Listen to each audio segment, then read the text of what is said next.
you can improve your process, and that's where you get asymmetric returns on your input. And this is the kind of curve that no one can compete with. And this is the thing that they leave out, and I do not understand why. A lot of videos on YouTube nowadays talk about the fastest way to get to $10,000 per month with SMMA. And while I agree with some of the content, I feel like there is a lot left out from some of these videos, strategically perhaps. And so I am making this video as the true fastest way to $10,000 per month and beyond with SMMA, drawing from my personal experience of working in agencies and for clients for the last 4 to 5 years, things that I'm seeing with my own eyes directly from the trenches. So let's dive right in. So how do you do it in 90 days? Well, to start things off, if this sounds like it's too good to be true, then the beliefs and your mindset is the thing that you need to work on first and foremost, because it's absolutely possible to do it in 90 days. If you've not seen it done before, then you're probably going to be shocked, surprised. This kind of comment, if you knew how many young teenagers, 15, 16, 18-year-olds are achieving this thing right now, you would either get jealous or skeptical. You would think that I'm lying, or you would be inspired. Hopefully you're the latter, because this is how you actually do it. And what about in less time than that? Like, why 90 days? Why not even less? I'm going to tell you things that the gurus are not actually telling you. I work with agencies, like I said, I help them scale, and I will draw from my first-hand reference experience. Now, I'm going to preface this by saying that I am actually the biggest skeptic and cynic, and so it took a lot of experience and a lot of proof for me to believe it. So if I believe it and you're after some real hard cold facts, then trust me, this is true. This is for real. Okay, so let's dive right in. Time versus action. It's obviously not about the time. It's not just time passing and you'll get there. You don't just kick your feet up and you hope that it's going to happen by itself. It won't. If it did, then people will be getting rich just by getting older. And that's not really happening, is it? Time is not the cause. So if time is not the cause, then what is the cause? Well, it's the action, of course. It goes without saying. That's kind of obvious. We're going beyond that point. Now, the question here is, can you accept and believe and understand that actually 10 grand is nothing in the grand scheme of things? Because there's actually even a joke with, jet fighters, military planes. If you knew how many rockets these guys fire per second, and each of them is worth your paycheck for the next 5 years, you would probably start accepting that 10K is actually a drop in the ocean. It's totally doable. So again, if you don't think that, or if you think otherwise, then that's your money perceptions holding you back, self-sabotaging. You need to work on that before you work on the skills on how to get there. Because beliefs sort the skills out, but the other way around, not really, not ever. Cool. So the premise, the hypothesis here is that you have to do what others do in 1 year in 90 days. And this is again on the assumption that one regular person would take 1 year to get to $10,000 a month. If they take less, then you have to again make that reduction even further. You have to basically do that work in 90 days or less. Again, if you want to get there even faster, then you want to do it 10x, 20x faster. So whatever you want, you have to adjust to that. How does that look like? Well, if someone's doing 100 outreaches and we're going straight into acquisition, we're going straight into outreaches because service-based businesses need acquisition, need pipeline, need sales, is the lifeblood. Without that, you're dead, you're not scaling, just forget about it. So 100 outreaches a day, you basically do 4 times that, 400 outreaches a day. That's what every guru right now is saying and promising and selling ultimately. Or what about working smart, not working hard? What about becoming more efficient? I think this is what gurus don't tell you, and I wonder why. I think on one hand, it's because they want to sell you something. On the other hand, maybe they don't even think about it. They leave it out strategically. But the point here is that before you get to 10K, you'll get to 1K. After you get to 1K, you get to 2K. So why in the world would you at that point continue to keep dialing? I hate dialing. I'm going to dial as little as I can for as short a period as I can. The moment I get cash, the moment I get cash flow, I'm switching. I'm changing tack. I am hiring. I am outsourcing. I am running ads. I'm doing all kinds of things. I am no longer scaling labor, my labor as well. I think, again, like I said, they want you to fail because the way they sound is you call 400 numbers a day until you're blue in the face, until you can't talk no more. I disagree strongly. I don't think you should do that. I don't understand why you would promote such an unhealthy activity. If you want to do it, and if you can do it, then more power to you. I actually want you to win. And yes, I'm throwing rocks at him because in marketing you have to. I'm ultimately stealing market share from my competitors, but I want our incentives to be aligned. And I want you to win, and that's for selfish reasons. I am no saint. I think that if you and the SMMA space moves in the right direction, where people are no longer spamming and playing a game that they can't win or that they can't statistically win, even if some will, then we all have a chance to play at a different level where we use our brains more than we use our brawl. So that ties in with the Sean Puri mindset. If you've ever heard of him, the founder of Twitch, he sold Twitch. Did he? Or Discord? I think I'm getting my guys mixed up now. I think that was Justin Khan. Anyway, he's the gun on My First Million. So him and one of my old ex-best friends have a very interesting mindset, which is they don't like to work hard. They want to have a good, easy, nice life. And so they say you have to decide what you want for yourself. If it's a mil, if it's 10 mil, however much you want. And then you have to decide what your life is going to look like in order to get there. Because you can absolutely get there, but what are you willing to sacrifice and do in order to get and to stay there? And that's exactly what we're talking about. Now, I'm going to say that ultimately it is up to you. If you're able to brute force your way to wherever you want, whatever your goals are, then more power to you. Spam email, spam outreach, spam whatever, cold calling, do that.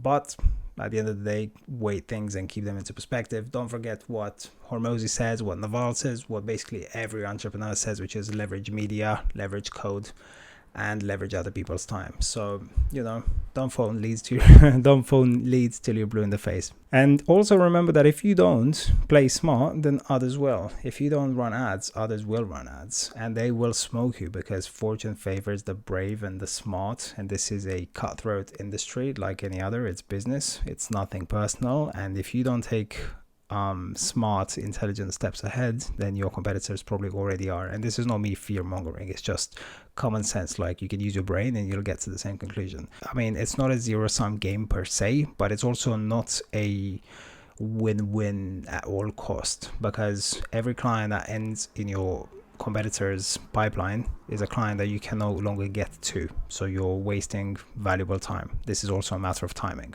That's it. Those who have more shall be added to them, and those who have little, even the little they have will be taken away from them. Don't ask me why I know this biblical shit. Cool. So where do we go from here? More and better. Do more and better, like that's a no-brainer. I'd rather be smart and rich than poor and stupid. Duh. Obviously. You can outdo volume, then do that. If you can outdo quality, do that. If you can do both, then happy days, you're winning. That's what I want you to do ultimately. I've been around the block. I've seen them all. I've seen DM outreach. I've seen email outreach. I've seen VA automation, personalization of email. I've seen cold calling, ads, funnels, lead forms, everything. I've done them all. I've had success with several of them. I don't not believe in the ones that I haven't had success with, because I've not had personally success with, because I have helped clients have success with them, and I've seen that as well. It works. All of them work.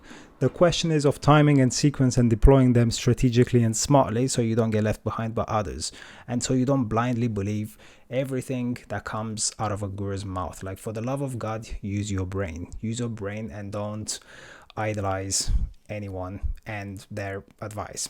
Fun is probably useless. They say that. I agree with that fully. I think if you look at the activities that you undertake, if you're having too much fun or if they're too comfortable, chances are you're wasting your time on things that are useless. You're not subscribing to the 20-80 principle, which is 20% of your actions are going to get 80% of your results. You're probably doing the 80% that's going to get you absolutely no results, like refining your logo, your website, your case studies, your email copy, whatever it is you're doing. Those things don't even matter as much at the beginning. Testimonials, results definitely don't matter. What matters more is conviction, charisma, and time spent on calls, on demos, and on building relationships and networking. That's how you transfer the belief and the conviction to your clients, not by refining your website endlessly. Yes, it needs to be okay, but something is better than nothing, and then you move on. What matters is imperfect action and failing forward. My first clients came to me from pure chance, from serendipity, on things that I was doing imperfectly, a DM here and there where I got super lucky. I guess I was also clever because I positioned myself in a way where I was going after coaches and social skills coaches that I was passionate about. I was understanding their work and I could speak their language. Equally, some of the videos that I made on Instagram initially actually got me more clients for video work. So I actually got into the marketing space as a videographer. Ads, it goes without saying. Love ads, social media ads is life. And then finally, do not glorify pain and suffering. I can't stress that enough. Screw that, forget that. I'm not swearing, full on swearing, although I want to swear because, hello fly, aren't you a bit big? Because I've done it, I've been there, I suffered, I thought I was a martyr, I was seeing myself as a martyr, and for what? Like, who you here to impress and to demonstrate that you're working hard and suffering for? I actually like this newer version better, which is this is actually fun and you're doing this thing because you choose to do it. There's no gun to your head, you're not being forced into it. And if you're doing it that way, then you're building more staying power, because if you had a choice between going to the amusement park with your friends or going to a dungeon to get punished, I don't know what you're into, but I'm not going in the dungeon. I don't want to get punished. I don't even want to know what's happening there. I'm going to the amusement park. I'm good. So the trick and the trick and the interesting thing here is, how can you make this stuff feel fun? How can you make your activities that you don't like feel fun for long enough so you can actually undertake them? That's the bit that you want to work on. The beliefs, the reframe, the attitude towards them, it's all in the mind. And don't think that once you get $10,000, that's the promised land where there's just rainbows and unicorns and then you can take your foot off the gas. It's quite the opposite. You have to go even harder at that point. And all that to say that you can't be playing an infinite game with finite resources. It's not a sprint, it's a marathon. You can enjoy it, like I said, but let's stay real. You have to have your benchmarks in place, your KPIs, your periodic reviews, and you have to hold yourself accountable, because if you don't, then you can definitely drift into infinity without action and concrete plans. So if you have a mentor or a coach or a community, those are the biggest and the best hacks that worked for me. Share the journey. Don't be a lonely hermit against the world. 2 brains are better than 1. It goes without saying. Don't kill yourself. Hit your goals, put your reviews in, and measure your outcomes every week. What does it look like? Well, if someone else is doing 100 a day, let's say that is the baseline. They're getting 10 replies, 1 demo call. Okay. You're basically going to 4x that. That's what the gurus want you to think at the moment. You'll do 400 a day, you get 40 replies, 4 demo calls. It scales linearly. I kind of doubt it. I think there's definitely some efficiency and effectiveness that you're trading off there, but let's leave that aside. Or you can be smart. You can use ads. You can put some buckaroonies behind your efforts. You can run 20 a day, and with optimization and with sufficient time, you can get to 2 leads. That depends on the niche, on saturation, on how good your offer is, on how smart you are about running your ads.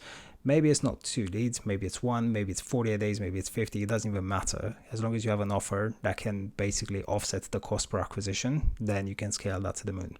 And what does it look like? Well, this is a nice, slow, linear way of 100 a day. It gets you there, nice and slow, all good. Then you have this.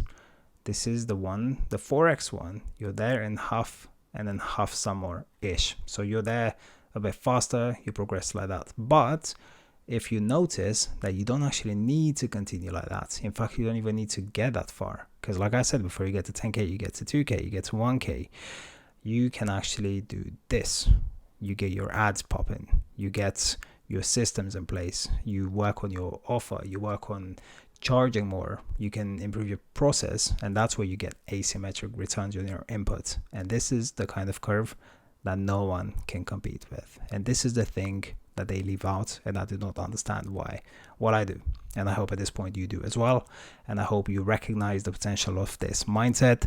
Use the brain that you have in your head to distinguish for yourself and to stay informed and to stay aware. Because I mean, ultimately, you don't know what you don't know, right? Well, now you do. So I hope this is helpful. And any questions, any more tips and guidance you guys need, just follow this channel, hit us up. Just my phone line's always working, my card's always working. That's it. Until next time.